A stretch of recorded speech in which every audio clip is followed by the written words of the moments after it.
Hello guys, कैसे हैं आप लोग? आई होप आप सब अच्छे होंगे, स्वस्थ रहें, खुश रहें और बहुत सारे प्लांट लगाते रहें और उनकी देखभाल भी करते रहें। जैसा कि आप लोगों को पता है कि मानसून आ गया है, तो अभी देख रहे हैं ना आप कि मैं मिट्टी जो भी थी पुरानी, उसे मैं धूप में डाल दी हूँ। जो भी उसमें खराबी होगी वो सब सूख जाएगी और बरसात में थोड़ी सूखी मिट्टी रख लेना चाहिए। अदरवाइज़ उसमें फंगस लगने के बहुत ज़्यादा चांसेस होते हैं, क्योंकि गीली-गीली रखी रहती है और काफ़ी ऐसे प्लांट होते हैं जो ठंडी वाले ख़राब हो जाते हैं। उसको हम लोग ऐसे ही बस रखे रह देते हैं, दूसरा प्लांट लगा देते हैं बस फंगिसाइड डाल के।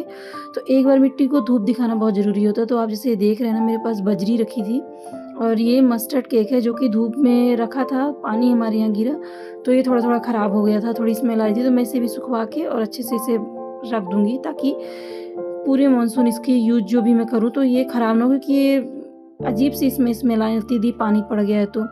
तो मैं जितनी भी चीज़ें हैं उन्हें सब में धूप दिखाई थी, और ये जो मेरे गार्डन सॉइल मेरे पास पड़ी थी इसे भी मैं दिखा दी हूँ धूप, ताकि ये सूखी कंडीशन में हो जाए। इसे मैं भर के रख दूँगी और जो भी मेरे पास पॉट रखे हैं उनमें मैं फिल करके रख दूँगी, ताकि जब कोई प्लांट आए तो मुझे जल्दी-जल्दी कुछ मिलाना ना पड़े। तो ये जो भी गोबर की खाद है इसे भी मैं मिला के रखे दे रही हूँ।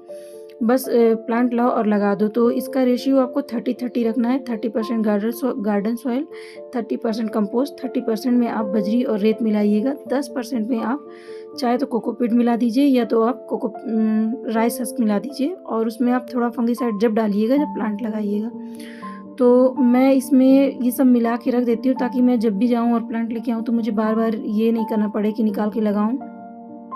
और जब भी आप रेत और बजरी मिलाएँगे ना, तो देखेंगे कि बहुत ज़्यादा वेल ड्रेनिंग सॉइल मिक्स बनता है, और स्पेशली मानसून के लिए तो ये ज़रूरी होता है, क्योंकि जो भी प्लांट होता है ना, सिर्फ़ ख़राब होता है पानी रुकने के कारण। तो ऐसी मिट्टी बना के रखना है जो कि पानी पड़ते ही निकल जाए, और मॉइस्चर के लिए और थोड़ा-सा उसको प्लांट को थोड़ा न्यूट्रिशन मिल जाए, इसलिए हम कंपोस्ट डाल देते हैं, और बीच-बीच में हम थोड़ा-सा लिक्विड फर्टिलाइज़र डालते ही रहते हैं। तो मिट्टी आप ऐसी बना के रख लीजिए, और जब भी आप राइस हस्क मिलाएँ तुरंत मिला के ना लगाएँ।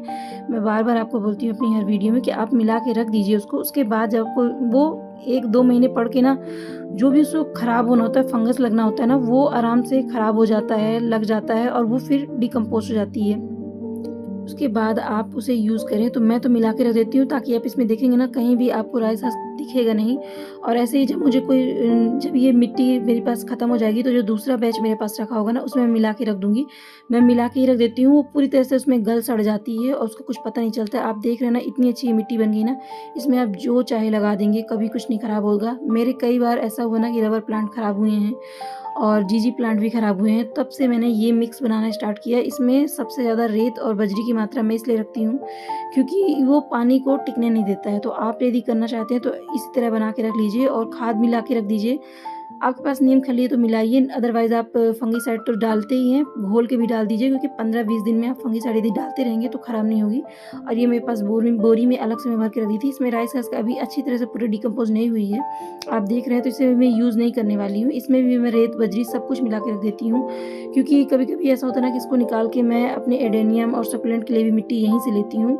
तो इसलिए जो भी करना है तो मैं मिला के रख देती हूँ, और मैं आपको एक डेमो देने के लिए मैं ये कर रही हूँ। बाकी मैं थर्माकोल के जो ये होता है ना, मैं इसे यूज़ नहीं करती हूँ, क्योंकि इसका रिज़ल्ट मुझे इतना अच्छा नहीं लगा है। मैं इसके नीचे ऐसा करती हूँ ना कि जो रेत में बड़े-बड़े पत्थर आते हैं, या कि ईंट का टुकड़ा करके छोटा-छोटा, या गमले जो टूट जाते हैं, उनको आप डाल दीजिए। नहीं तो कुछ नहीं है तो सूखे पत्ते आप एक लेयर बना दीजिए। मैं स्पेशली तो यही कहूँगी, छोटे-छोटे पत्थर डालिए आप।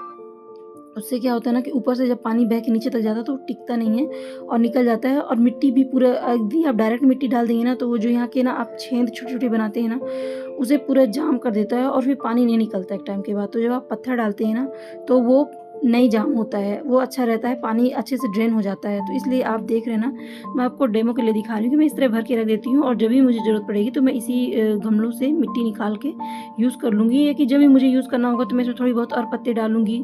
मैं पत्तों की खाद नहीं बनाती हूँ, पत्ते सूखे-सूखे कलेक्ट करके रख देती हूँ। वो जब ना ऑटोमेटिकली वो डिकम्पोज़ हो जाते हैं, पड़े-पड़े, तो उन्हें मैं फिर मिट्टी में मिला के, स्पेशली नीचे तरफ की मिट्टी में मिला के रखती हूँ। ऊपर मैं अच्छी मिट्टी डालती हूँ, क्योंकि एक आध बार ऐसा हुआ है ना कि मैं पत्तियों की खाद बनाने के चक्कर में ना, बहुत कुछ ऐसा मुझे भरपाई भरनी पड़ी है, इसलिए मैं जल्दी यूज़ नहीं करती पत्तों की खाद। मैं सूखा पत्ता ही भरती हूँ जब भी भरती हूँ, या तो जब डिकम्पोज़ हो गया तो उसे मैं गमले के नीचे की लेयर में लगाती हूँ। उसके बाद मैं उसे यूज़ करती हूँ। और आप जो भी कंपोस्ट यूज़ कीजिएगा ना, वो देखिए, ये ध्यान रखिएगा वो फुल्ली डिकम्पोज़्ड हो, क्योंकि यदि आप ऐसे ले लेंगे ना कि बस 1 महीना 2 महीना हुआ है, यूज़ कर लें, तो बरसात में अधिकतर फंगस लगने के चांस ज़्यादा होते हैं। तो आप इससे अच्छा ना आप घोल के लिक्विड फर्टिलाइज़र डाल दीजिए, यदि आपके पास कंपोस्ट नहीं है। और भुरभुरी बनाने के लिए यदि आप चाहते हैं, तो आप उसकी जगह आप कोकोपीट का यूज़ कर लीजिए। और मुझे लग रहा था कि लगे हाथ मेरा एक एडेनियम था, मैं उसे भी रिपोर्ट कर देती हूँ। तो हालाँकि उसमें मैं थोड़े बहुत ईंट के चूरा भी मिलाऊँगी। और आपको यदि मेरी वीडियो अच्छी लगी तो प्लीज़ मुझे बताइएगा, अच्छे-अच्छे कमेंट कीजिएगा, और कुछ ख़राब हो तो वो भी बताइएगा। And thanks for watching.